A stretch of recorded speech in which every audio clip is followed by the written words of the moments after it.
प्रभु जीशु Christ की मिंगदा इकाई खुनजरी मैम ngahakhtang live lakchabani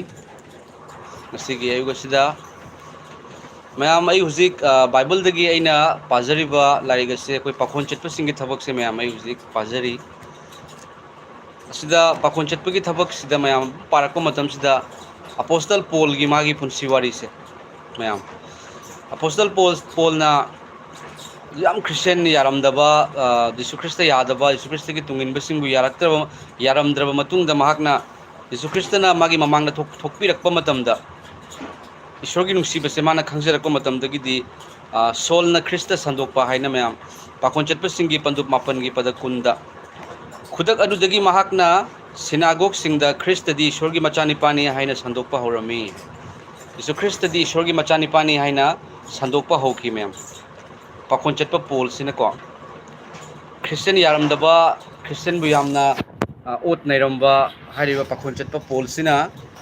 ईश्वर की नुसीबा हेक खंगकपा मतमदगिदी यीशु ख्रिस्ट से ईश्वर की मचानिपानी हैबसे हाइबा होकी praise the Lord yam थागतचबा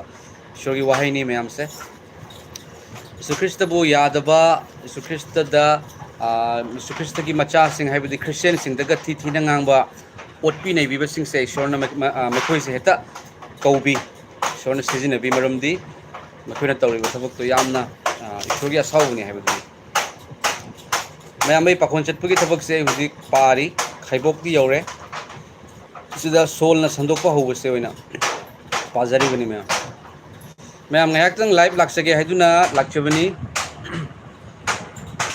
aduga ngarang ma'am दा इना वीडियो अमखक वापा अमखक समजेखिबदो मैम ना यंगबिरमगनी हाइना खल्ले मणिपुर दगी पास्टर अमना अमगा वारी सनजबगी केनोनी मैम वारी सनजबदो मानदी हरिबा पास्टर दुनदी ओजा आइगा वारी सानबसे थादोक पिरकनु हाइदुना हाइबिरे अमसुंग महाकी पुंसिगी वारी एंगोंदा हाइरकपा मतमदा एंगोंदा मैम अखोगी याम नुंसिबा हाउजरकपदगी नंगरांग सिखिबने ममांगदा खंगनजबना चदे मैम मागी कंडीशन दो अदुगा माना थारकपा फोटो कदुदी मैम येंबा यादे यामना हाइदी कनो तौबीबा हाइताइको यामना ओटपी नैबीबगी फोटो अदुगी जो थारगसु यूट्यूब तगिसु अखोगी कॉपीराइट लाकपगुंबा लाकपा याय मरमदी अखोगी ई नुंग ताबगी फोटो दो अदुना चाक चानिंगाई फावबा लेते हाइबा चेंग केजी अहुम खक लई अदुसु थाजबसिंगी युमदगी चलगा लौरुबनी हाइना ताबा मतमदा मैम अईगी ओइना मैम हुजिकसे अईसे अखोई जॉइंट फैमिली ओइना पुन्ना लेजरी इपासु इपा इमा लईको अदो अखोई चिलनाव मरी पुन्ना लई अईगी वखलदा मैम अइना फावजबसे सुमाइना लाइरबसिंगसे उरगा मैम अईसु यामना वाना युमदा इना खुंजरगसु अईगी ओइना अइना जीसु ख्रिस्ट लौसलकपदगिदी क्रिश्चियन नि हाइदुना इंथोकपा इंगोंदा तानथोकपा इंगोंदा मतेंग पिबीदबा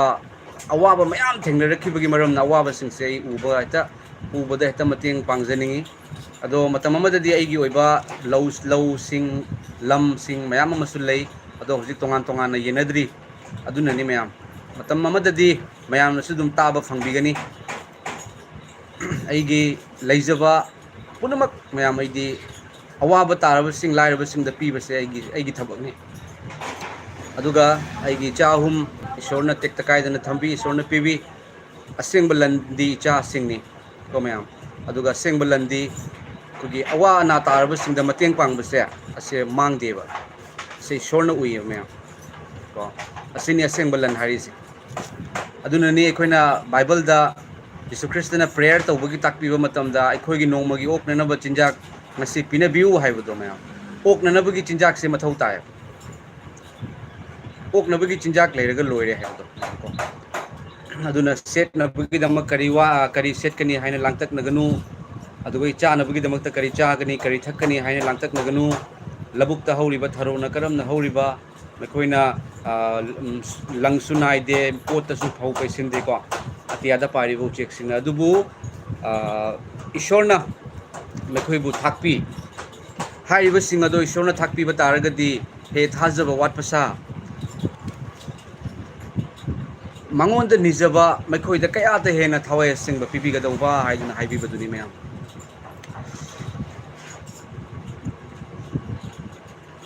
ꯉꯁꯤꯁꯦ ꯃꯌꯥꯝ ꯈꯪꯍꯧꯗꯅ ꯂꯥꯏꯚ ꯂꯥꯛꯆꯅꯤꯡꯕꯒꯤ ꯑꯄꯥꯝꯕ ꯐꯥꯎꯖꯔꯛꯄꯗꯒꯤ ꯂꯥꯏꯚ ꯁꯦꯝꯖꯕꯅꯤ ꯀꯃꯦꯟ ꯈꯔ ꯂꯥꯛꯑꯦ ꯃꯌꯥꯝ ꯄꯥꯊꯣꯛꯆꯔꯛꯀꯦ ꯒꯥꯏꯇꯥꯎ ꯆꯨꯡ ꯃꯔꯤꯡꯃꯩ ꯒꯣꯗ ꯕ꯭ꯂꯦꯁ ꯌꯨ ꯁꯔ ꯊꯥꯒꯠꯆꯔꯤ ꯁꯔ ꯑꯗꯣꯝꯕꯨꯁꯨ ꯒꯣꯗ ꯕ꯭ꯂꯦꯁ ꯌꯨ ꯇꯨ ꯑꯗꯨꯒ ꯁꯪꯒꯤꯇꯥ ꯎꯔꯤꯛ ꯍꯩꯕꯝ ꯑꯃꯦꯟ ꯑꯃꯦꯟ ꯑꯗꯨꯒ ꯁꯟꯖꯤꯕꯂꯥ ꯀꯩꯁꯥꯝ ꯑꯃꯦꯟ ꯑꯃꯦꯟ ꯍꯜꯂꯦꯂꯨꯌꯥ ꯊꯥꯒꯠꯆꯔꯤ ꯕ꯭ꯔꯗꯔ ꯑꯃꯁꯨꯡ ꯁꯤꯁꯇꯔꯁꯤꯡ ꯄ꯭ꯔꯚꯨ ꯖꯤꯁꯨ ꯈ꯭ꯔꯤꯁꯇꯒꯤ ꯑꯆꯨꯝꯕꯁꯦ ꯑꯩꯈꯣꯏ ꯍꯦꯟꯅ ꯍꯦꯟꯅ ꯇꯥꯛꯊꯣꯛꯃꯤꯟꯅꯁꯤꯀꯣ ꯃꯌꯥꯝ ꯖꯤꯁꯨ ꯈ꯭ꯔꯤꯁꯇꯒꯤ ꯅꯨꯡꯁꯤꯕꯁꯦ ꯍꯦꯟꯅ ꯍꯦꯟꯅ ꯐꯣꯡꯗꯣꯛꯃꯤꯟꯅꯁꯤ ꯑꯗꯨꯒ ꯍꯥꯏꯔꯤꯕ ꯑꯣꯖꯥꯗꯨꯗ ꯍꯟꯗꯛꯇꯤ ꯃꯌꯥꯝ ꯑꯩꯈꯣꯏ ꯐꯦꯂꯣꯁꯤꯞꯀꯤ ꯃꯇꯦꯡꯗꯒꯤ ꯗꯁꯥ ꯄꯩꯁꯥ ꯂꯥꯛꯄꯗꯣ ꯑꯗꯨꯒꯤ ꯃꯊꯛꯇ ꯑꯩꯒꯤ ꯃꯥꯏꯀꯩꯗꯒꯤ ꯑꯩꯒꯤ ꯌꯨꯝꯒꯤ ꯃꯥꯏꯀꯩꯗꯒꯤ ꯍꯥꯏꯕꯗꯤ ꯑꯩꯒꯤ ꯅꯨꯄꯤ ꯏꯆꯥꯁꯤꯡꯒꯤ ꯃꯥꯏꯀꯩꯗꯒꯤ ꯉꯝꯖꯕ ꯑꯩꯈꯣꯏꯅ ꯄꯤꯒꯅꯤ ꯑꯗꯨꯒ ꯃꯌꯥꯝ ꯆꯦꯡ ꯂꯩꯇꯦ ꯍꯥꯏꯕꯗꯣ ꯌꯥꯝ ꯅꯨꯡꯁꯤꯕꯀꯣ ꯃꯌꯥꯝ ꯑꯩꯁꯨ ꯍꯥꯟꯅ ꯊꯕꯛ ꯇꯧꯔꯤꯉꯩꯗꯗꯤ ꯈꯨꯠꯇ ꯄꯩꯁꯥ ꯊꯣꯛꯄꯅꯤ 40,000 ꯐꯪꯖꯔꯝꯃꯤ ꯑꯩꯁꯦ ꯑꯗꯣ ꯑꯩꯁꯨ ꯍꯛꯆꯥꯡꯗ ꯑꯩꯈꯣꯏꯒꯤ ꯄꯥꯁꯇꯔ ꯑꯃ ꯐꯨꯔꯨꯕꯒꯤ ꯃꯇꯝꯗꯒꯤ ꯑꯗꯨꯝ ꯑꯋꯥꯕ ꯑꯅꯥꯕ ꯐꯥꯎꯔꯛꯄ ꯀꯣꯛ ꯉꯥꯎꯕ ꯃꯤꯍꯨꯟ ꯆꯣꯡꯕ ꯆꯠꯄ ꯉꯝꯗꯕꯒꯤ ꯃꯔꯝꯅ ꯊꯕꯛꯀꯗꯣ ꯇꯧꯕ ꯉꯝꯃꯛꯇꯕ ꯑꯋꯥꯡꯕ ꯀꯥꯕ ꯉꯝꯃꯛꯇꯕꯗꯒꯤ ꯂꯣꯛꯗꯥꯎꯟꯁꯨ ꯊꯣꯛꯆꯤꯟꯕꯗꯒꯤ ꯑꯩ ꯌꯨꯝꯗ ꯍꯜꯂꯛꯄꯅꯤ ꯑꯗꯨꯗꯒꯤꯗꯤ ꯌꯨꯝꯗ ꯑꯩꯈꯣꯏꯒꯤ ꯍꯜꯂꯒ ꯑꯗꯨꯝ ꯐꯝꯅ ꯂꯩꯕꯗꯤ ꯌꯥꯗꯕꯅꯤna ꯃꯌꯥꯝ ꯗꯨꯀꯥꯟ ꯃꯆꯥ ꯑꯃ ꯇꯧꯖꯔꯒ ꯑꯩꯅ ꯐꯥꯁ ꯐꯨꯗꯀꯤ ꯗꯨꯀꯥꯟ ꯍꯥꯏꯅ ꯇꯧꯖꯕꯅꯤꯀꯣ ꯁꯤꯒꯤꯁꯦ ꯃꯌꯥꯝꯀꯣ ꯑꯗꯨꯅ ꯌꯥꯝꯅ ꯄꯥꯡꯒꯜ ꯊꯣꯛꯅꯗꯤ ꯉꯝꯖꯗꯦ ꯑꯩꯁꯨ ꯑꯗꯨ ꯇꯥꯔꯒꯁꯨ ꯑꯩꯈꯣꯏꯒꯤ ꯆꯦꯡꯁꯤꯗꯤ ꯋꯥꯠꯇꯦ ꯃꯌꯥꯝ ꯑꯩꯈꯣꯏꯒꯤ ꯌꯨꯝꯗꯀꯣ ꯍꯥꯏꯗꯤ ꯑꯩꯈꯣꯏ ꯏꯁꯥꯒꯤ ꯂꯧ ꯁꯨꯖꯕꯅꯤꯅ ꯃꯌꯥꯡ ꯑꯅꯤ ꯊꯝꯃꯒ ꯁꯨꯍꯟꯕꯅꯤꯅꯀꯣ ꯑꯗꯨꯅ ꯌꯥꯝꯅ ꯃꯇꯦꯡ ꯄꯥꯡꯖꯅꯤꯡꯉꯤ ꯍꯥꯏꯔꯤꯕ ꯑꯣꯖꯥꯗꯨꯗ ꯑꯩꯅ ꯑꯃꯨꯛ ꯈꯛꯇꯪ ꯅꯠꯇꯦ ꯃꯌꯥꯝ ꯑꯩꯒꯤ ꯊꯃꯣꯏꯅ ꯐꯥꯎꯖꯈ꯭ꯔꯒꯗꯤ ꯑꯩ ꯃꯉꯣꯟꯗ ꯉꯥꯏꯍꯥꯛ ꯂꯩꯇꯅ ꯑꯩ ꯃꯇꯦꯡ ꯄꯥꯡꯒꯅꯤ ꯆꯦꯡ ꯑꯣꯏꯔꯒꯁꯨ ꯆꯥꯅꯕꯒꯤ ꯑꯆꯥ ꯑꯊꯛ ꯑꯣꯏꯔꯒꯁꯨ ꯄꯩꯁꯥ ꯂꯨꯄꯥꯒꯤ ꯑꯣꯏꯔꯒꯁꯨ ꯑꯩ ꯁꯣꯏꯗꯅ ꯃꯇꯦꯡ ꯄꯥꯡꯒꯅꯤ ꯃꯔꯝꯗꯤ ꯑꯣꯖꯥꯗꯣ ꯃꯥ ꯗꯤꯅꯣꯃꯤꯅꯦꯁꯟꯒꯤ ꯑꯣꯏꯔꯝꯕ ꯌꯥꯏ ꯃꯌꯥꯝ ꯑꯩ ꯈꯪꯖꯗꯦ ꯑꯗꯨꯕꯨ ꯍꯥꯏꯔꯤꯕ ꯑꯣꯖꯥꯗꯨꯒꯤ ꯑꯋꯥꯕꯗꯣ ꯑꯩꯒꯤ ꯊꯃꯣꯏꯗ ꯐꯥꯎꯈꯤꯕ ꯃꯌꯥꯝꯀꯣ ꯄꯥꯁꯇꯔ ꯑꯃꯅ ꯑꯗꯨꯛ ꯌꯥꯝꯅ ꯋꯥꯕ ꯃꯌꯥꯝ ꯑꯗꯣꯝꯅ ꯐꯣꯇꯣꯁꯤꯡ ꯎꯕꯤꯔꯒꯗꯤ ꯈꯪꯒꯅꯤ ꯑꯩꯗꯤ ꯑꯩꯉꯣꯟꯗ ꯊꯥꯔꯛꯄꯅꯤꯅ ꯑꯩꯉꯣꯟꯗ ꯐꯥꯎꯖꯩꯑꯕ ꯃꯃꯥꯏ ꯃꯃꯤꯠ ꯀꯥꯏꯕ ꯑꯃ ꯇꯧꯕꯒꯤ ꯐꯣꯇꯣꯁꯨ ꯅꯥꯏ ꯇꯥꯎꯕꯗꯣ ꯑꯗꯨꯒ ꯆꯥꯅꯤꯡꯉꯥꯏ ꯐꯥꯎ ꯂꯩꯇꯦ ꯍꯥꯏꯔꯛꯄ ꯃꯇꯝꯗ ꯑꯩ ꯊꯃꯣꯏ ꯁꯣꯛꯈ꯭ꯔꯦ ꯃꯌꯥꯝꯀꯣ ꯑꯗꯨꯅ ꯉꯔꯥꯡꯁꯨ ꯑꯩꯅ ꯁꯦꯝꯖꯈꯤꯕꯅꯤ ꯀꯅꯥꯒꯨꯝꯕꯁꯤꯡꯅ ꯃꯇꯦꯡ ꯄꯥꯡꯕꯤꯅꯤꯡꯕ ꯂꯩꯔꯒꯗꯤ ꯄꯥꯡꯕꯤꯌꯨ ꯍꯥꯏꯗꯨꯅ ꯃꯁꯤꯅꯤ ꯑꯩꯈꯣꯏꯒꯤ ꯑꯁꯦꯡꯕ ꯂꯟꯁꯦ ꯃꯌꯥꯝ ꯑꯗꯨꯕꯨ ꯈ꯭ꯔꯤꯁꯇꯦꯟꯗ ꯍꯥꯏꯖꯕ ꯇꯥꯏꯀꯣ ꯑꯩꯈꯣꯏꯒꯤ ꯁꯝꯕꯜ ꯍꯥꯏꯖꯕ ꯇꯥꯏ ꯑꯩꯈꯣꯏꯒꯤ ꯗꯤꯅꯣꯃꯤꯅꯦꯁꯟꯒꯤ ꯁꯝꯕꯜ ꯑꯃ ꯂꯩꯕꯁꯦ ꯑꯁꯤꯅ ꯀꯅꯥꯒꯨꯝꯕ ꯌꯤꯁꯨ ꯈ꯭ꯔꯤꯁꯇꯒꯤ ꯃꯆꯥ ꯑꯃ ꯑꯋꯥꯕ ꯇꯥꯏ ꯍꯥꯏꯔꯛꯄ ꯃꯇꯝꯗ ꯀꯔꯝꯕ ꯗꯤꯅꯣꯃꯤꯅꯦꯁꯟꯒꯤꯅꯣ ꯍꯥꯏꯅ ꯍꯥꯟꯅ ꯍꯪꯕꯗꯣ ꯅꯠꯇ꯭ꯔꯥ ꯃꯌꯥꯝ ꯈ꯭ꯔꯤꯁꯇꯦꯟ ꯍꯥꯏꯕꯁꯦ ꯑꯩꯈꯣꯏꯒꯤ ꯌꯤꯁꯨ ꯈ꯭ꯔꯤꯁꯇꯒꯤ ꯃꯆꯥ ꯑꯃꯗ ꯑꯋꯥꯕ ꯇꯥꯕ ꯃꯇꯝꯗ ꯃꯌꯥꯝ ꯄꯨꯝꯅꯃꯛ ꯑꯩꯈꯣꯏ ꯑꯋꯥꯕ ꯈꯪꯃꯤꯟꯅꯕ ꯁꯔꯨꯛ ꯐꯪꯃꯤꯟꯅꯕꯁꯦ ꯑꯗꯨꯗꯤ ꯃꯥꯒꯤ ꯗꯤꯅꯣꯃꯤꯅꯦꯁꯟꯅꯤꯅ ꯃꯣꯏꯅ ꯑꯣꯏꯅ ꯇꯧꯖꯒꯅꯤ ꯍꯥꯏꯕꯒꯤ ꯋꯥꯈꯜ ꯑꯃꯈꯛꯇꯀꯣ ꯑꯗꯨꯗꯤ ꯃꯣꯏꯒꯤꯅꯤꯍꯦ ꯍꯥꯏꯕꯒꯤ ꯋꯥꯈꯜꯗꯣ ꯑꯗꯨꯕꯨ ꯑꯩꯉꯣꯟꯗ ꯑꯣꯏꯅ ꯃꯌꯥꯝ ꯑꯩꯉꯣꯟꯗꯗꯤ ꯏꯄꯥ ꯖꯤꯁꯨꯅ ꯁꯤꯟꯅꯕꯤꯕ ꯐꯝꯁꯦ ꯑꯩ ꯗꯤꯅꯣꯃꯤꯅꯦꯁꯟꯁꯤꯅ ꯑꯩꯉꯣꯟꯗ ꯌꯥꯝ ꯏꯝꯄꯣꯔꯇꯦꯟꯁ ꯅꯠꯇꯦ ꯑꯩꯒꯤ ꯑꯣꯏꯅꯗꯤ ꯌꯤꯁꯨ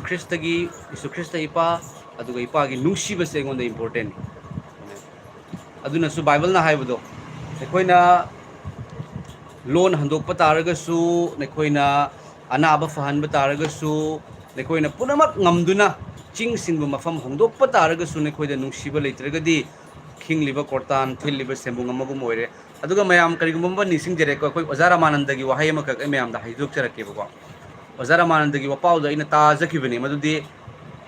ꯆꯔꯆ ꯑꯃꯗ ꯑꯣꯖꯥ ꯔꯥꯃꯥꯅꯟꯗꯅ ꯍꯥꯏꯕꯗꯣ ꯃꯌꯥꯝꯗ ꯍꯥꯏꯗꯣꯛꯆꯔꯛꯀꯦꯕ ꯆꯔꯆ ꯑꯃꯗ ꯈ꯭ꯔꯤꯁꯇꯦꯟꯁꯤꯡꯒꯤꯀꯣ ꯆꯔꯆꯇ ꯏꯁꯣꯔꯒꯤ ꯊꯧꯒꯜ ꯇꯧꯕꯁꯤꯗ ꯂꯨꯈ꯭ꯔꯥꯕꯤ ꯅꯨꯄꯤꯁꯦ ꯃꯥꯒꯤ ꯃꯆꯥꯒꯤ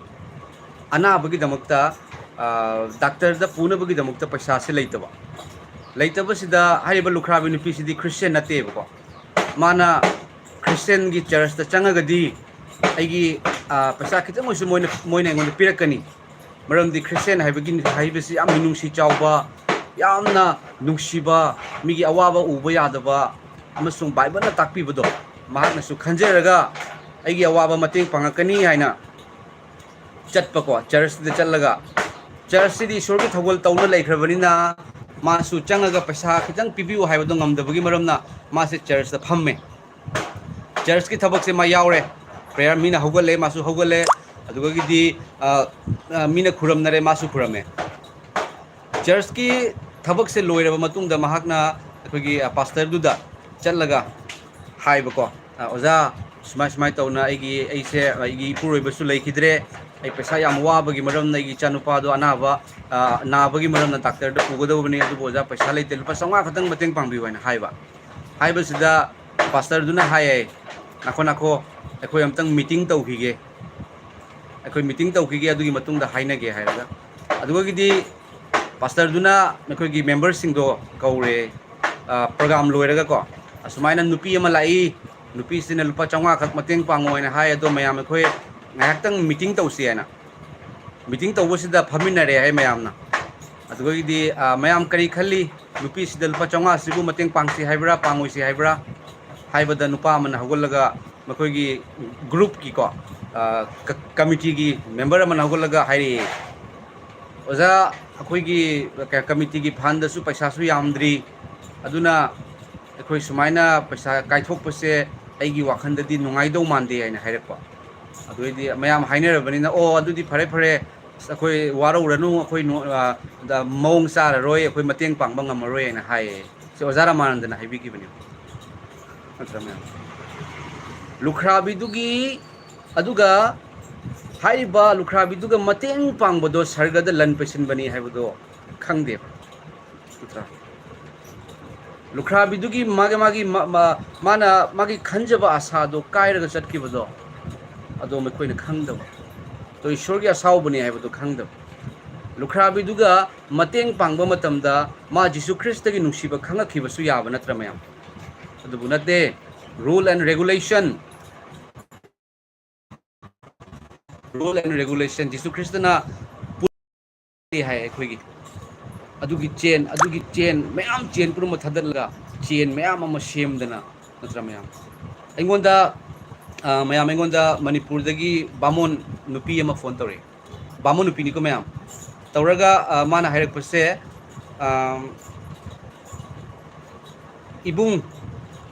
इबुंगी यूट्यूब दा जिसुगी मतंगदा थागतपदो आई ताजई अदो इबुंग आइगी पुंसिगी अवाबा खरदंग तमजगे ओय हाइबियु आई क्रिश्चियन दि नते अदो आई इबुंगी वापाव से खर खर ताबा हौरे ऐसे सिरगे हाइना खलमे याम लाइबक थीरब नुपी अमनी ऐगी नुपादो खंगनरगा चेलगा नुपादो मसा लेरमे एंगोंदा ओटपी नैबिदना मनेमबोक मकुबोकना ऐगी नुपादुना सो एंगोंदा फूरगा ऐ प्रेग्नेंट ओइरे इबुंग अदुबु लायेंगसी हाइबे यादे डॉक्टर द चसी हाइना हाइबा मतमदा ऐगी नुपादुना फूबदगी ऐसे ई ओबा भाव यावग्रे अदुना ऐ लेबा ngamdana इबुंग ऐ युमदा हले अदो अमतंग वीडियो कॉलिंग तौबिरो ऐगी युमगी कंडीशन से येंगो हाय मागी कंडीशन दो आइना वीडियो कॉलिंग दी आई तौबा नुंगाइररोय अदुम दुम थाबिरो फोटो ओइना हाइना थारे मैम को हंदगी मतांग द मणिपुर द लेन का तागिबगी युम होनबा मतांग दुनी दुगै मागी युम दो लेन का होरे अदुगगी दी मागी मचा दो मयुम द हल्लगा पोए है पोए अदुगगी दी मसा दो नुपी मसानी यामना वाबा कंडीशन द लेरे है याम वाना मतमदुदा आइगी वाखंद लाखिबसे मा क्रिश्चियन नते ना खनबा यादेबा मैम यीशु ख्रिस्ट से क्रिश्चियन की लाई नतिन क्रिश्चियन खरना क्रिश्चियन की लाई की मोंग खलले यीशु ख्रिस्ट से मियोइबा पुमनमकिनी मैम को यीशु ख्रिस्ट से अदुना अखोइना मियोइबा पुमनमकिनी हाइबसे क्रिश्चियन सिंगना हाइगदबनी नत्रगदी क्रिश्चियन की हाइना क्रिसमस तौबा मतमदा क्रिश्चियन खक्तंग क्रिसमस तौरगदी हाइबदी क्रिश्चियन की तौइ मारे न खनगदब क्रिसमस मतमदसु मैम द इनवाइट तौरगा कौरगा ओजा लाक्पियो ओजा रिक्वेस्ट तौरगा को मैम माइ तौरगदी क्या मैम नसु खंगदबदो अदुनी मैम ईश्वर नेंगोदा सिनबिरिबा फमसे यीशु ख्रिस्ट से मी पुमनमकिनी महाक्ति महाक थाजबदी जात ओनगदब नते महाक अंग्रेज की नते महाक हाउ की लाई नते महाक ईश्वर नि कनबियो मपुनी मी पुमनमकी दमकता महाक न शिकी हिंगतकी हाइबदो अमसुंग हाइरिबा नुपीदो मैम बामोन नुपीदो अदुदा कोई फेलोशिप की माइकई देगी अइना मैम द रिक्वेस्ट तौरगा लुपा लिसिंग मंगा थाग्रे थाबा मतम द नुपी दो कप्पे याम्बा नंगोंदा ओजा हाइना कौरगे है यीशु ख्रिस्ट कनानो हाइबदो ओजादगी खंगजरे करीसु सक खंगनदब तारगसु अइगी अवाब उबदा ओजाना मतेंग पांगबिरकपसे अइ जिसुगी नुंसीबदो खंगख्रे है हालेलुया जिसुगी नुंसीब खंगनबगीदमक्ता अखोय लैरिबने को मैम अदुगी मतुंगदा अमुक मागीदमक्ता अमुक लुपा लिसिंग अमा मुक थारे अइना अदुगगी अमुक अमुक मागी nganu masa khara ina haibani kitchen nganu ra jen la khara dum lokhat piu haiba matam da nganu masa se khara lauraga nganu masa dum amuk sire haina ngon da phone tawre aduga mu lupa lising ama thare mu lupa songa mu thare sumain tawna mateng pangi mayam aduna mateng pang base khwai de thoibani haiba sitani da mayam aina phongdok chaningi se aduga comment khara lai tomba singa I am from Nagaland thaga hi brother Tomba brother bu thagachari aduga lamalu maring mai praise the Lord brother Jesu Christ bu thagat minasri hena ma ki nungsiba hena khoi uthok minasi yangbiri ba tabiri ba chil nau chel sing taibang pan ba dai khoi punamak arem bani ko khoi ngasi leiri ba car gari yum bank balance punamak arem bani haibase mayam पुनमक थादो अमग चटखिगदौब ngakतनि मरम अदुना हिंगिङैदा लन पैसिनसि तबंग पानबद नते सर्गगि लन उपाय लेत्रबा आशा लेत्रबा चानिङाइ लेत्रबा मद मतेंग पांगबदगी हेना लन लेते मयाम से फोंदोक सगे अदुगा अबिएचर महंगनाव मांगोंदा थाखिबदु मंगोंदा थोखिबा अदु नुंगाइतेको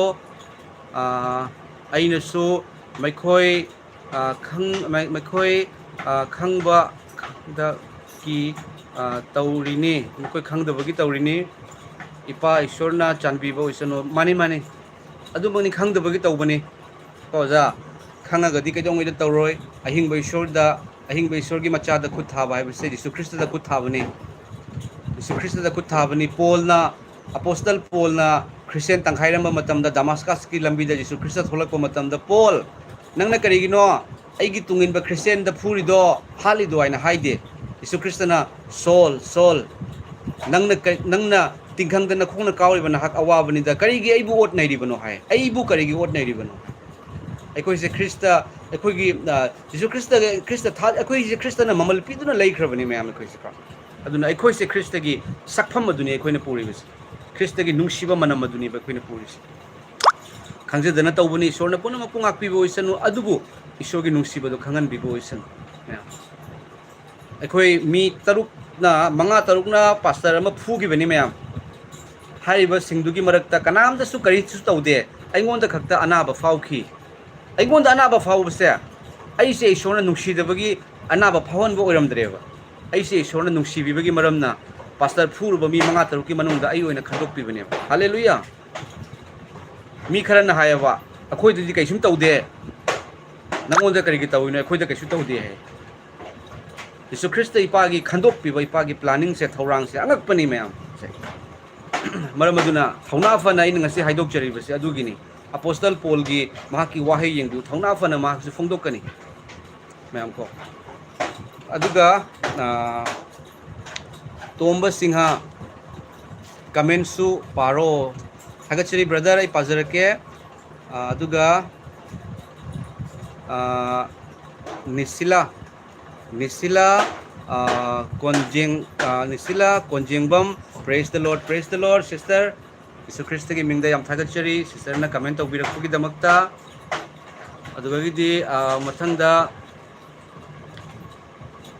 कमल निरसु मथंगदा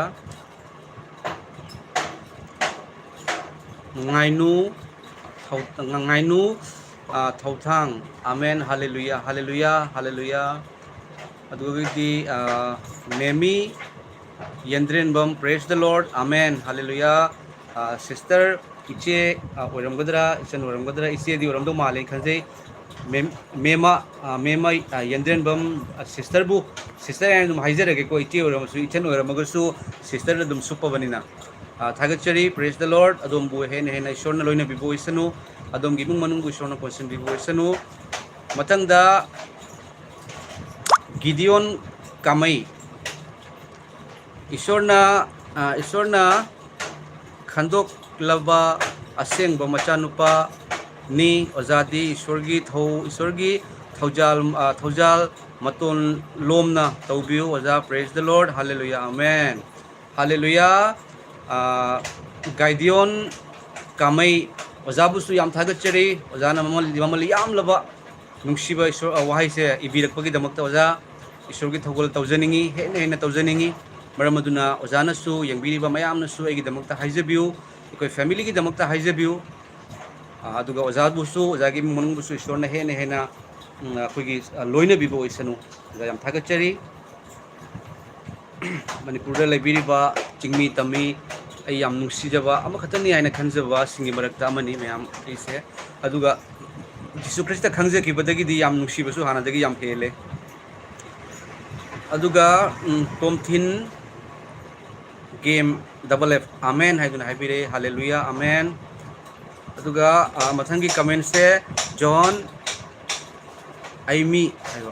praise the lord for giving us a new life hallelujah hallelujah hallelujah Yeshu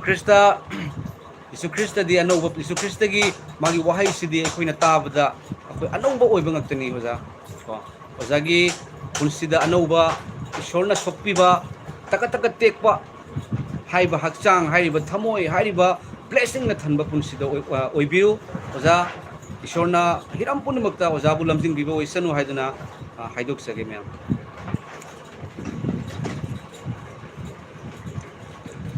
असिनी ma'am ईश्वर की नुंगसिबसे कोई हेन हेन मैम ओजादुगी दमक्तसु मैम अखोइना मतेंग पांगबा ngamnabagi damakta अखोइ ngamiनसि अदुगा मैमनसु प्रेयर निंगसिंग बिउ को हारिबा ओजा पास्टर दुगी दमक्ता प्रेयर निंगसिंग बिउ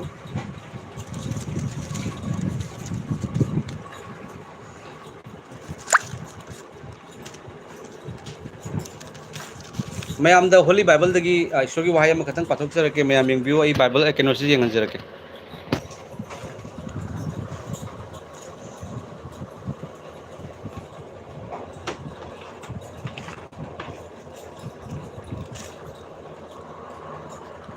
मैम असिगिसे यंगबिउ को अदुम ओइनमक वांगथोइरबा अदुना खुदना साबा युमदा लेते वा ताकथोकपा मीना हाइखिबगुम्बनी सर्गदी ऐगी फंबानी मालेमदी ऐगी खोंगनेटफमनी ऐगी दमक नेखोइना करम्ब युम सागदगे जेहोबाना हाय नत्रगा ऐगी पोथाफम कदाइदनो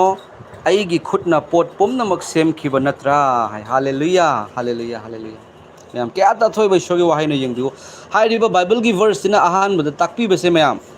हाइरिबा बाइबल की वर्सना मैम अहानबदा ताकपिबसे अखोइना निंगजरिबा ईश्वर से मागी मखुदना पुनमक सेमबिखिबा ngakतनी हाइबसिनी हाइबदि महक से क्रिएटर नि हाइबसे हाइरिबा बाइबल की वर्सना क्या ता हेना ताकपिरिबनो मैम अदुगा हाइरिबा ईश्वरना ले सेमबि मपुना पुनमक सेमबिखिबगी मरमना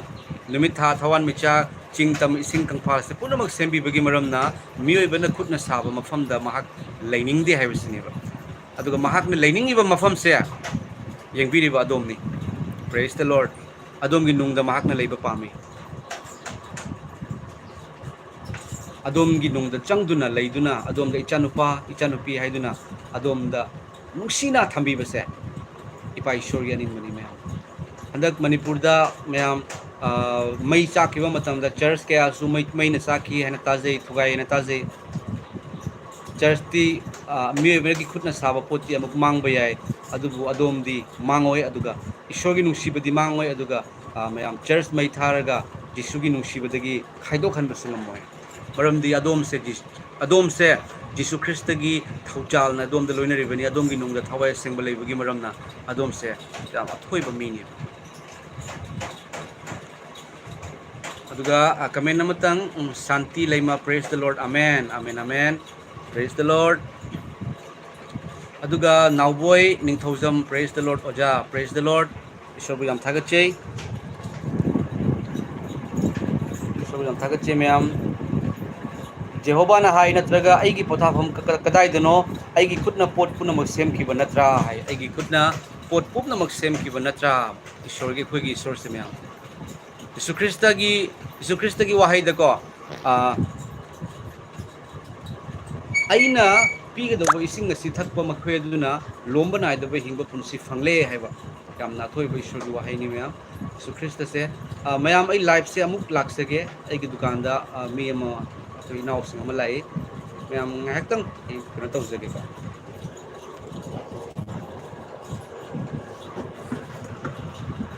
मैम अदोम की ममल याम लब कमेंट फोंदोक पिरमो आई अमुक now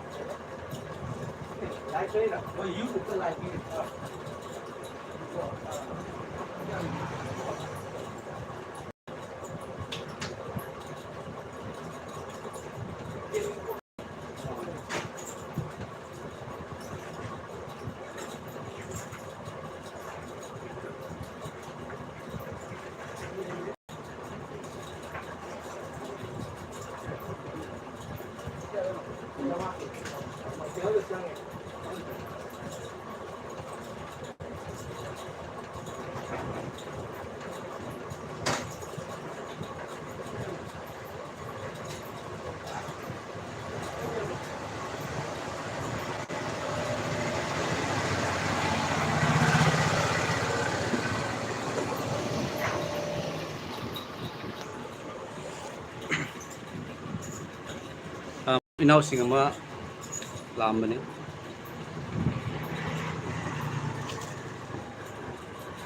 यंगबिरिबा चिलनाव इचे चल सिंग करिगुंबा अदोम की प्रेयर रिक्वेस्ट लेबा तारगदि हाइबिरो अदोम की दमकता ईश्वर दा हाइजगे मैम अइना ईश्वर दा हाइजबगी को ईश्वर की मिंग दा प्रेयर तौबगी वखल से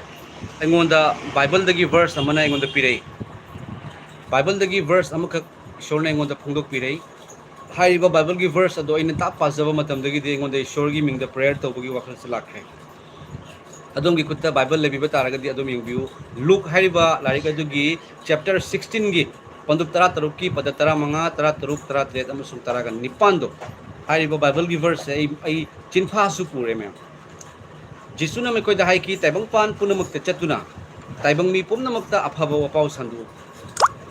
हाजरबा अमसुंग बाप्ताइज लौरबा महकपु कनबिगनी खुदम सिंग असि थाजबा मी सिंग लोइनगनी मैखोइना आइगी मिंगदा भूत सिंग तांथोकनी है मैम मैखोइना आइगी मिंगदा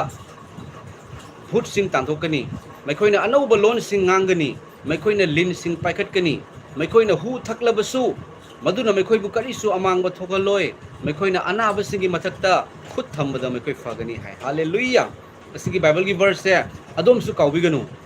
चिलनाव सिंग थाजरब सिंग अदोम यीशु ख्रिस्त थाजब तारगदी अदोम से तराई तराई बनते को मयाम अदोम से तराई तराई बनते अदोम से यामना मतिक लेबनी अदुबु हाइबा तैबंग पानबगी फत्तबदो अदुना ऐसे कनानो हाइबसे माना खंगनदनब होनेबा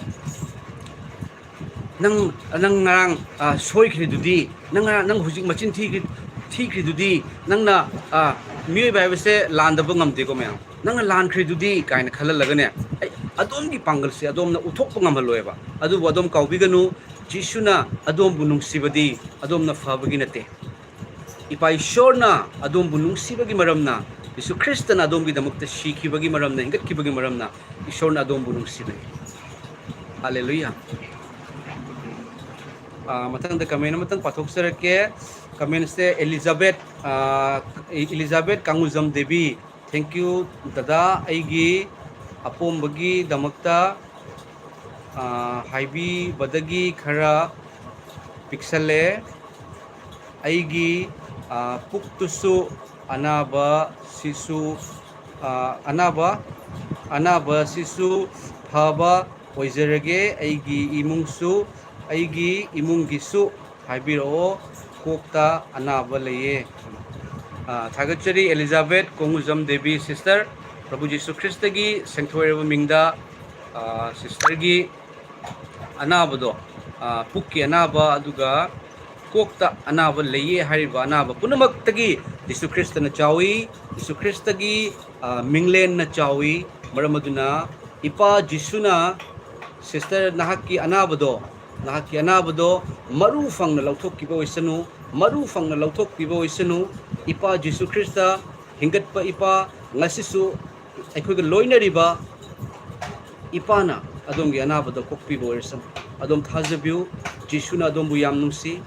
adom gi anabado Prabhu Jesu Krista na mahaki minglen khaktana lauthokpi boirsam amen hallelujah sister soidana adom gi anaba fagani ipa gi aningbada ipa gi thaurangda matam ngaijasi sini mayam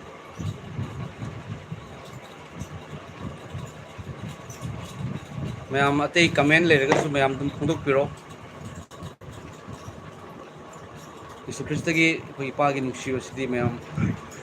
haidoga loiba naidaba ko haidu ingai su loiba nairoi do ipa gi nungsiba wahai ni mayam yam nungsiba yam athoiba ipa ni Yesu Krista se koi da demand taude aduga mayam adom se athoibani haibase adom khangbiu ko adom se athoibani haibase adom khangbiu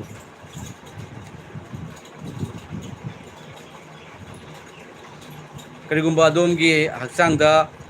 adom gi manungda ga karigumba anaba faurakpa taragadi aina ngasai pathok sakriba bible gi verse to Luke pandup tara mangagi sorry Luke pandup tara taruki tara manga tara truk tara tetan tara nipando pa hana pathok piu hana pathoba matungda adom prayer tawbiu Yesu Krista gi mingda haijaba matamda mantra mathau tade haibagi mathau tade sem sabagi mathau tade tambagi mathau tade Yesu Krista maramdi mahakna khangan gadobani Yesu Krista na khangan biribane ba aina mayam sigi YouTube ki kanbiyo mapugi channel se ai hana sumai semgani haiba khalamde ba ko mayam ai khalamde YouTube sigagi YouTube siga video semi kholi ena khangamde ahanba ishor khangjarakpa matamda mayam aina akoi khun se asiga ayamba yum da challaga Yesu Krista gi wapau hai aduga gi di thabak mafamda leiba matamda Facebook ta maruina ai ishor gi wahai se live aso live nate video ina semaga haidokpa hore madugi matungda YouTube ta lakibani adubu ishor gi matangda haibadi Christian gi matangda maitai londa semba channel se mi kayam yeng video no ai khalamba se subscriber se mi lising ama sugadra suroidra monetize oigadra oirodra kaina su khalami aduga monetize oibo oidabagi wakhanda sem kibunate mayam punamag yoba yanabagi mongda sem kibani adubu ishor gi thojal dagi mayam ngasi subscriber se ishor gi thorang dagi ni ko mayam se jeng biba singna subscribe tawbirakpa comment lakpiba aduga mayam gi mateng dagi su aina mateng pangningba ai kanagumba awaba tarakpa matamda su mayamna mateng pangbirakpa mayamna sudum aibu thajabiduna aibu nungsibiduna amasung adomda su Jesu gi nungsiba phawbadagi khoi mateng pangbirakpadagi di mioi kaya da su mateng pangba ngamjekre thagachari adom singbu yam thagachari mayam hene sudum keno tawmina kisi mayam ko khoi mateng pangmina kisi leiriba makhai tabang panbada khoi mateng pangmina si aduga nawboy ningthaujam oza aigi ibok to anaba laye sor honba wabagi ozana amuktang prayer tawbiyo soidana haijage aduga oza aduga brother nawboy adongi abokta Jesu Krista gi wahai libiu Yesu Krista gi wahai mangon mana kongda tahanbiu akoigi tabadagi thajaba tabadagi faba punamak lakadoribani maramaduna adongi ibokna Jesu Krista thajaba oiramagadi yam phare thajaba oiragadi ibok Jesuna nangbu yam nungsi nangna nabado adugi damakta su ibokna nabagi damakta su Jesuna chaina khangkibani ibok mahaki dakpham na khoigi anaba phai hai ado ibok anaba Jesuna soidana fahanbigani thajabiu haiduna haibiu amasung soidana phagani ai haijage nawboy thokchom ipaisor khoigi brother nawboy thokchom gi magi mabok ki masa ngamdaba se ipaisor ipagi thojaldagi ipagi minglena magi anaba se lauthokpiu Prabhu anaba fahanba khaktana taduna magi mabokna ipana khangdaba oiramba targadi ipana hakki nungsiba khangan biduna ipa lomba naidaba sargada shiba naidaba mafamda pubiu thambiu haiduna ipa Jesu nang ipagi mingda kuramjariba thagachari amen RJ Takhel Lambam music khoigi inau RJ sembiba ishor mahakti mi pumnamakini ozabu mi pumnamakini adubu maru oibadi isana yazaba ishor mahakpu lausin jagadabani lausin jaga dabani isana ishor mahakpu yazaba lausin jadrabadi ishorna yaubiba pangbiba ngamloi Romans 10 gi 9 chume ishorna aina ishorbu lausanjaba komem aigi ipana lausallaga yaroi aigi imana lausallaga yaroi aiga ishorgi mapa machagi mari do hana maruni thagachari brother RJ Takhelambam ma'am नुसा से साय एगी दुकान से ma'am से time pass की मौंगदा तसेना हाइजरगदी आई सेमजबनी मरमदुना दुकान गसे फजना same बनत्री अदुबु सेमकनी नोंमा पकाना तौरगा सारकनी ma'am हुजिकती दुम तौरिबने हुजिकसिदी फजना तौब नत्री अदुगा शांति lemma ओजा एगी अनाबदी इपाना पुमनमक कोकपीख्रे hallelujah हाइना थाजै इपा जिसुबु याम नुंसी hallelujah sister शांति lemma अदुमकनी इपागी Ming prayer तौखिबा मतमदा हरे हाइना थाजौ अमसुने मदुने खोइदा ओइरकनी हरे हाइना थाजौ अदुगा मदुने खोइदा ओइरकनी मे अनाबसिदी जिसु ख्रिस्टगी मफमदा करि सुनते मैम अखोइना याम चावरे ओइमा डॉक्टर ना पैसा लुपा लाख अनि अहुम हाइरे आई लाइंग नबुगी पैसा लेते ऐसे करम तौबना फगदौबनो आई फररोइद्रने का हाइबदो अदोमबु याम नुसिबा पैसा सोमत तिंगदबा अदुगा अवांगबदा काव अलुबदा लुपु हाइना सुंगाय हाइदबा इचानुपा आइबु थाजौ नंगी अनाबा सोइदना फगनी आमेन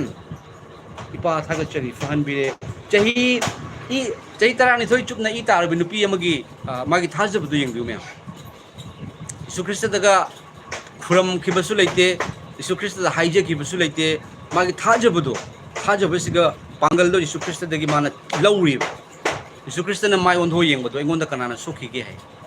मैम को क्याम थाजब चेत नुपी न यंगबिउ चानुपी नंगी थाजबना नाकु फहन बिरे इंग थना चतखो हालेलुया यीशु ख्रिस्टगी याम नुसिबो वहाय मना इचानुपी इचानुपा कौई नत्रा मैम सिना ताकपदी अखोगी इपानी है सगगी इपा नुसिबो वाहिनी मैम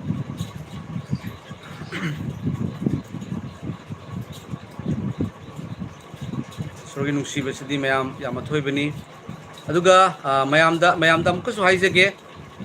अदोमना करिगुंबा अइना कनपीबा मपुगी यूट्यूब चैनल दा अखोगी मणिपुर की पास्टर अमगी अवाबा तारबा अमगी मतांगदा थागतचबदो अदोमना यंगबिद्रगदी अदोम तंग चंगा यंगबिउ अदुगा अदोम सिंगना शेयर तौबिउ मैम अइगी कैनोसे अखोगी वीडियो से अइदी यूट्यूब सिगा अइदी यामना खंगजदे मैम अइदी को टेक तौबा अदुगीदी कई तौबसे याम खंगदे अदुना सब्सक्राइबर ओइरबसिंग पुनमक्ता वीडियो से चत्तेबा अइना हुजिक सेमजबसिंग से सब्सक्राइबर लिसिंग कुन तरुक सिगा लोइना चटलगदी फाबको अदुना चत्ते मैम असिगी वारी लेब्रा सेटिंग लेब्रा सु खंगजदे मरमदुना मयामना शेयर तौबिउ अदुगा शेयर तौबा तारगदी थाजबसिंग पुनमक्ता यौबा तारगदी अखोगी मतेंग पांगरकबु ओइरगसु हारिबो ओजादुदा खरा चावना मतेंग पांगबसि नमगनी मैम मरमदुना अदुम शेयर तौबि वीडियो दो येंगद्रगदी कंबियो मपु यूट्यूब चैनल दा चंगबिरगा अमतंग येंगबियो ngarang khakta upload tawjabani oza aigi damaktasu haijabada yaubio oza gi damak yaujege thagachari RJ Takhelambam soidana haijai aduga amuksu haijege inaugi punsida mapal naidaba blessing hena hitha bibo isanu ipa Jesu Kristana amen aduga mathangda mayam ningthem nahakpam ओजा कयाम कुइरे live तौबसे आई उहौद्रे ओजा इपा जिसुगी मपाव ताकपिउ तंबिउ को अखोई ताजगे थागतचरी hallelujah Ningthem नाहकपम brother बु अहान बदा brother ना अखोगी असिगुम्बा comment थाबिरकपसे असे जिसु ख्रिस्त इपाना थाहन बनेबा अदोमना जिसु ख्रिस्त की वाहै तानिंगकपदो जिसु ख्रिस्त की नुंगसिबा खंगनिंगदबा ताइबंग पालनेबा फत्तबना शैतानना जिसु कनानो खंगितारे जिसु खंगगदी I am the way the truth and the life no one has come to the father but by me जिसु ख्रिस्तना लंबी अचुंबा हिंगबदो आईनी तना सर्गदा कारोय हाइबदो जिसु ख्रिस्त हेक थाजबदी अदोम से सर्गगी ओइरेबा सर्गगी ओहेंदनबगी शैतानगी याम चाउबा थौरांग लई अदुबु अदोमना जिसु ख्रिस्तगी नुंगसिबा फोंदोनिंगबदो मयाम अदोम ईश्वरना अदोमबु याम नुंगसिबगिनी अदुगा हाइबा इनाओ निंगथेम नाहकपम अदोम जिसु ख्रिस्तना याम नुंगसी अदोम की दमकता जिसुना मरा लौख्रबनी अदोम था थाजबियु अदोम मुक धर्म चिन्ब लैरोय अदोम ईश्वर द इपा हाइना कौजब याबगे याबदो पीख्रबनी जिसु ख्रिस्तना अदोम की फत्तब पुनमक लौथोकपिगनी अदोम तुम होगलपो मतमदा थागचरी इपा थागचरी हाइबा वाहिसे मयाम को याम हाइमिनसिको अखोइना ईश्वर खुरंबा मतमदा डिमांड खक्ता तौरगा लैबा तारगदी यादे मयाम को अखोइना थागचरी हाइबसे हाइदी अखोइना अगी दो पीबियू आई थबक पीबियू आई पैसा पीबियू आई कार पीबियू अदुगी दु पीबियू आई ने सेकटले अदु नतबा थागचरी इपाना ngasi फजब नुमित अमा पिनबिबगी दमकता इपाना ngasi नुमित आइबु हौदोक पिबगी दमकता इपाना अइना इपाना सेम्बिबा ताइबंग मालेम से उनबगी दमकता अइगोंदा मिट पिबिबगी दमक थागचरी इपागी नुंगसिबा वाहै फोंदोक चनबगी दमकता अइगोंदा लई पिबिबगी दमक थागचरी इपागी नुंगसिबदो अइना खंजनबगी दमकता ब्रेन पिबिबगी दमक थागचरी हाइदो हिरम पुनमकता थागतपिउ अदुगा अइगी पाप कोकपिबगी दमक थागचरी हाइबा वाहै से मयाम यामना मरु ओइरे हाइबिउको अदुगा मथंगदा अनिसा दर्जी ओजा अइगिसु इचानुपा नाबगी प्रॉब्लम लये अइगी अंगांगदो मसा सोनबने महाक चही अनि सुरे अदुबु हौजिक फाव चटपा ngang ngamde ओजाना प्लीज प्रार्थना तौबियो सोइदना चटकनी सोइदना वांगाकनी यीशु ख्रिस्त थाजब थंबियो एंगोंद थंबिगनु यीशु ख्रिस्त थाजब थंबियो सोइदना अदोम यीशु ख्रिस्तना ngमनगनी चही अनि सुरे ओके आई हाइजरके अदोमगी इचादो अदुगी इचादुना चलपसे वांगापसे इपाना याम पामे वांगांहनदनबगी चलनदनबगी फत्तबगी थौरांग अमा लई हैबसे एंगोंद फाउजै आई हाइजरके अदोम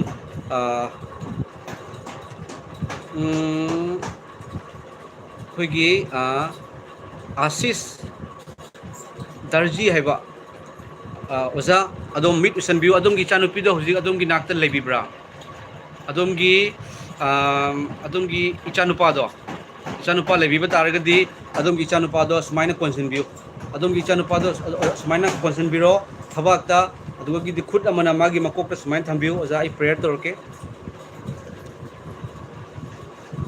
ओजागी अंगांग चटपा ngमकनी वांगांग बुसु ngमकनी जिसुगी मिंगदा आइना हाइरी सोइदना ngमकनी यंगी ओजा एगी थमोद फावन बिरे ईश्वरना थागचरी पाइसोर इपाना सेम्बिबा इपाना तैबंग पान थाबिरकबा हाइरिबा इचानुपी थानी खक्तंग सॉरी चही अनि फारबा हाइरिबा ngang से चटपा ngमदबा अमसुंग वांगांग ngमदबा से इपा ईश्वर नाहकना खंगबी अमसुंग नाहकना इंगोंदा prayer तहनबिरी मदुदी जिसुगी मिंगदा angang nang chatpa ngamo jisugi mingda ichanupa nang wangang ba ngamo jisuna nangi nakhongda sokpirabani jisuna nangi hakchang da soabani amasung nangi marai da isuna sokpirabani nangi hakchang apumba sokpirabani masidagi di wangang ba masidagi di chatpa jisugi mingda ngamba haibado oiro jisuna nangonda bol pirabani hallelujah amen khoigi jikta comment lakpodo आशीष दर्जी brother adom gi chanupa do soidana chatkani soidana chalakani soidana wangangakani matam du ingon da phone tawbiro ingon da testimony pibiro jisu na chalan bani haibadu kawbiganu jisu na wangangan bani ngangan bi bani haibadu kawbiganu maram de ingon da fawan bikre soidana ngangakani hariba jisu krista gi matik mangal soidana adom da ulakani adom jisu krista bu hene na thagat piu aduga adom na numit khudingi adom gi angang gi damukta adom prayer tawbiu prathana tawbiu Ishugi Ming that nothing is impossible. Ishugi Ming talk to Amen. Duga Francis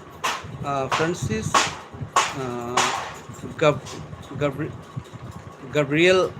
Triple H are you a Maitei Christian? I Maitei ni amasung Jesu Christa bu yam phazaba Jesu Christa gi Jesu Christa na nungshi biba haiba tare ko ja misakamani. Aduga ningthem nahakpam thank you. Oza amadi ipa Jisubu. Thank you matam puno magta high view ko. Praise the Lord matam puno magta high view. Hallelujah matam puno magta high view. Thagal lingai gi loibe naron jab nungshi bagi mapuni mayam. Adom bulem na kanbi bani adom gi damakta kanana adom gi damakta adom na warak ko matam da adom na waba matam da kanana adom bu mating pangada gi mayam nong mapangbiram bayai nini pangam bayai humni suba numit di adom da hanna yengoy adubu Jisu Krista hari ba misaga sina aikoina tauba fattaba do aikoina tauba fattaba pap aikoina pap te leini ngai makta da mahak na aikogi damakta shibi ba maramna aikogi mahutta aikoida ishona sauram do aikoida sau gidre Jisu da oina sauduna Jisu na khangduna shiduna hingat pagi maramna ishorna aikoise nungsibi bani aduga Jisu na shiraba matungda numit humni mahakna Jisu na shiraba momphom da phumkibado hariba shaitan do aduni Jisu Krista na norok tagi maithiba piram laga hingalakpado hallelujah hallelujah hallelujah Pavan Damsala Pudi hi hello prayer for me soidana na ishona haizege hariba Pavan brother Jisu Krista gi nungsiba dong loina biboisanu adom Jisu Krista bu thagat piu thajabaga loina thagat piu prayer se kafi nate prayers di mi pura mangal tawi adubu praise tawbiu praise to God praise the Lord thagat chiri pa adom gi hakchang dana ba yawdina adom thagat piu thagat chiri pa aigi pa le aigi damakta ipa ai ki de ipa na shihaloi ipa aigi damakta leiraga thagat chiri pa haibigi prayer tawbiu prayer with praise ahan bada thagat laga matung da prayer mayam ahan bada thagat piu thagat chiri pa tum hogole thagat piu chak charanda yawre thagat piu thagat chiri pa ipa na gi chak hinyang pina bibagi damakta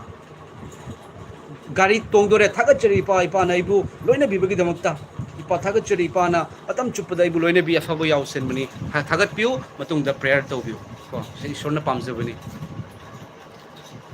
thank you Oza Asis Darji my pleasure aduga Francis aduga Francis amhaire please comment with English also aduga Asis Darji hallelujah praise the Lord I am thagachari aduga Steve Khondrakpam oi haiduna akogi brother amane su comment tawire thagachari mayam asini nasige ayuk sida ingon da fauzer pani maram aduna koi chilnau chechel singna aina kanbiu mapugi akogi video YouTube channel da ngarang upload tawjekhiba akogi Manipur gi da pastor amagi magi punsigi wari dodom yengbiu amasung akoi mayam mateng pangmina si haiba wahai sri haidok sage Jesus loves you Stiva Khundrakpam yes Jesus loves me and Jesus loves you also adom busu ishorna nungsi ko ningthem nahakpam hallelujah yam thagachari aduga Vinita Vlogs thagachari Oza Ishwar busu ngamkhai leitana thagachari Vinita Vlogs sister Ishwar bu henena thagat minasi aduga mathang ase Francis haiba brother asina God bless you brother for your kindness I am from Assam thank you brother God loves you. God bless you too. Aduga mathangda Stiva Kundra Komna love ki namshiba emojis thabire. Thagachari mayam aigi live se matang asida losinjarage mayam ai dukan da su mi thabak suhan jabani mayam losilakpasida ai mayam punamaki damakta mutang isor da haizarake.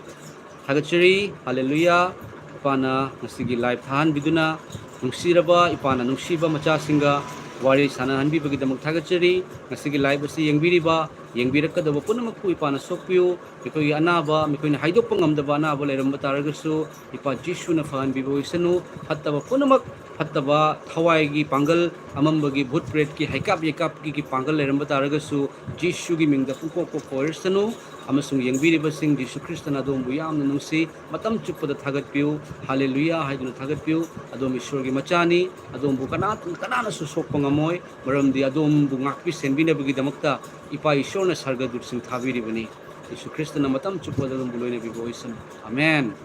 hallelujah amen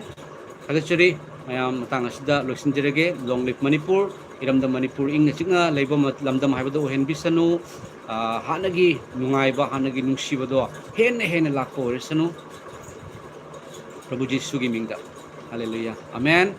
mayam matang asida losinjarage mayam tang changaga yengbiu aigi YouTube channel da ngarang upload tawjakiba Manipur gi pastor amagi awabada mateng pangnabagi damakta ina semjabado mayam su changbiu aduga share tawba kawbiganu aigi subscriber punamakta yobo yanabagi damakta hariba ozadu da hen mateng pangba yanabagi damakta adom share tawbiramo mayam Yesu Kristo dagi bor blessing marang kaina fangbiu mayam kaina rasi Yesu Kristo na adom matam chuppada loine bigani adom gi ana balang takna punamak fahan bigani ipa Yesu Kristo na fahan basu rasan amen